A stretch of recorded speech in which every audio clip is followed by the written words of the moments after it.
Hello बच्चों, मैं नथुन Singh channel में आपका स्वागत है। अगर मैं चैनल पहली बार है तो चैनल को सब्सक्राइब कर ले। चलिए देर न करते हुए हम वीडियो को स्टार्ट करते हैं। आज का पार्ट है पार्ट 7, राम नरेश त्रिपाठी स्वदेश प्रेम। तो चलिए राम नरेश त्रिपाठी का जीवन परिचय देखते हैं। ठीक है, तो ये बहुत ही महत्वपूर्ण है राम नरेश त्रिपाठी। ठीक है, तो जीवन परिचय को देखते हैं। तो राष्ट्रीय भावना से ओतप्रोत कवि राम नरेश त्रिपाठी का जन्म 1889 ईस्वी में जौनपुर के अंतर्गत कोयरीपुर गांव में एक साधारण कृषक परिवार में हुआ था। 1889, तो 1889 में आपके एक लेखक का जन्म हुआ है। क्या बता सकते हैं? आपके पाठ में है। जी हाँ, पाठ 2 गद्य में, समझ गए? जयशंकर प्रसाद। ठीक, बहुत सुंदर। तो 1889 में जौनपुर, जिला जौनपुर, ये उत्तर प्रदेश में पड़ता है। ठीक है, जो गांव था कोयरीपुर एक किसान परिवार में इनका जन्म हुआ था। किसका? राम नरेश त्रिपाठी का। ठीक, अब याद रखना है कि राम नरेश त्रिपाठी का जन्म कहाँ हुआ था? उत्तर प्रदेश में हुआ था। ठीक, किस गांव में? कोयरीपुर गांव में। किस मतलब वो परिवार कैसा था? मजदूर था कि किसान था? तो वो परिवार आप बताइएगा, किसान था। ठीक, 9वीं कक्षा के बाद उनकी पढ़ाई छूट गई। जब वो 9 में पढ़ रहे थे, उसके बाद आगे की पढ़ाई वह नहीं कर पाए किसी कारणवश। ठीक है, घर पर ही स्वाध्याय से घर पर ही इन्होंने अंग्रेजी, संस्कृत, बांग्ला तथा गुजराती का गहन अध्ययन किया। मतलब घर पर ही। देखिए, बहुत से लेखक आपने देखा होगा, इससे पहले बहुत से जो भी लेखक हैं, वो अधिकांश लोग जो हैं घर पर ही गहन अध्ययन किए। ठीक है, घर पर ही गहन अध्ययन किए और हिंदी क्षेत्र में उन्होंने अपना झंडा गाड़ा।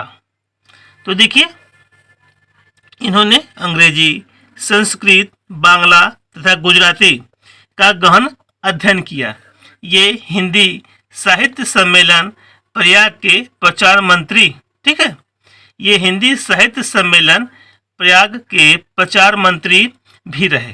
ठीक, इनकी मृत्यु सन 1962 में हो गई। इनकी मृत्यु कब हुई? 1962 में हुई। एक बार हम देख लेते हैं फिर से। इनका जन्म, राम नरेश त्रिपाठी का जन्म कब हुआ था? 1889 ईस्वी में जौनपुर के अंतर्गत कोयरीपुर गांव में एक साधारण किसान परिवार में हुआ था। ठीक, ये 9वीं तक की पढ़ाई के बाद आगे की पढ़ाई ये नहीं कर सके। घर पर ही अंग्रेजी, संस्कृत, बांग्ला तथा गुजराती का गहन अध्ययन किया। ये हिंदी साहित्य सम्मेलन प्रयागराज के प्रचार मंत्री भी रहे। इनकी मृत्यु कब हुई थी? 1962 में हुई थी। ठीक, अब इनकी रचनाएं में देखिए, सुभद्रा वीरांगना। चाहे तो आप सुभद्रा लिखिए, चाहे या फिर वीरांगना लिख लीजिए। अब जो इनके जो लिखा हुआ जो पाठ है स्वदेश प्रेम, उसमें से जो मुख्य रूप से पद्य आते हैं, जिसे आप पढ़ लेंगे तो अच्छे नंबर प्राप्त कर सकते हैं। तो पहला कौन है? अतुलनीय जिनके प्रताप का घोष रण गर्जन, पहला है। ठीक है ना?